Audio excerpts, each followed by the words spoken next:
ጤና ይስጥልኝ እንዴት ናችሁ? ዛሬ ስለ ኢኮላሊያ የምናወራበት ጊዜ ነው።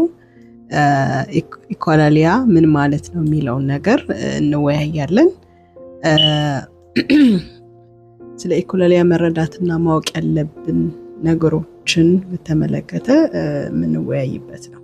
ስለዚህ በኦቲዝም ውስጥ ያሉ ልጆች ብዙውን ጊዜ ቃላትን ወይም ድምጾችን ሲደጋግሙ ታያላችሁ። ይህ ኢኮላሊያ እንለዋለን።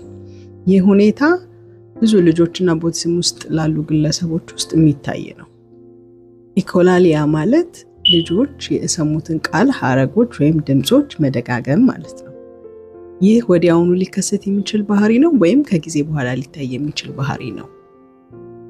ወዲያው የሚታይ ኢኮላሊያ ማለት ልጆች ወዲያው የሰሙትን በቀጥታ ሲደግሙ ሲሆን የኢኮላሊያ ግን የሰሙትን ከጊዜ በኋላ ወይም ከቀናት በኋላ መድገም ማለት ነው። ይህ አስቸጋሪ ባህሪ አይደለም። ስለዚህ መጀመሪያ አይነቶቹን መለየት አለብን። እንዲሁም ምክንያቱን መረዳት ይኖርብናል ማለት ነው። ኢኮላሊያ ኦቲዝም ላለባቸው ልጆች እንደ መግባቢያ የሚጠቀሙበት አንዱ መንገድ ነው። ለመማር ስሜታቸውን ለመግለጽ ይረዳቸዋል። ለምሳሌ ልጆች ቴሌቪዥን ሲመለከቱ ይታያሉ። ወዲያው የሰሙትን ቃላት ሲደግሙ እንሰማለን።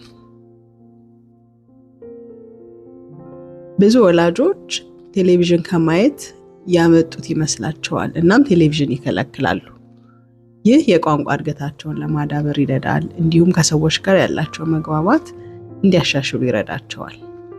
ኢኮላሊያ አስቸጋሪ ሊመስል ይችል ይሆናል፣ ግን መረዳት ያለብን ነገር በኦቲዝም ውስጥ ላሉ ልጆች የተለመደ የመግባቢያ መንገድ ነው።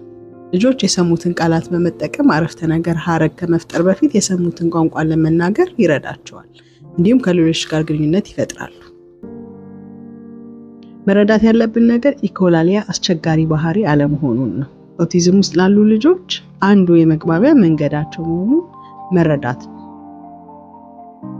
በሚቀጥሉት ቪዲዮዎች ቴራፒስት እንደመሆኔ ከስራዬ ከልምዴ ያገኘሁትንና ያጋጠመኝን ባህሪዎችና መፍትሄዎች አጋራለሁ። ቤተሰብ በመሆን ይህንን ቻናል ይቀላቀሉ።